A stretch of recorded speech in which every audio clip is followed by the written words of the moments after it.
Zaten orada bir tane abinin şeyi vardı. Arıları vardı. He biliyorum.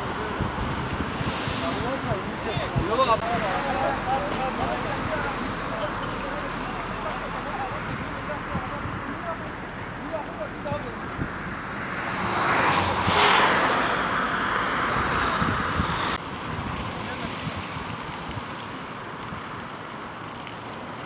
Ben diyeyim çocuğa.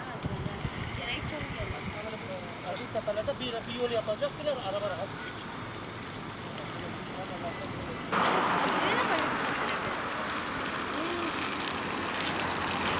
Ay yani.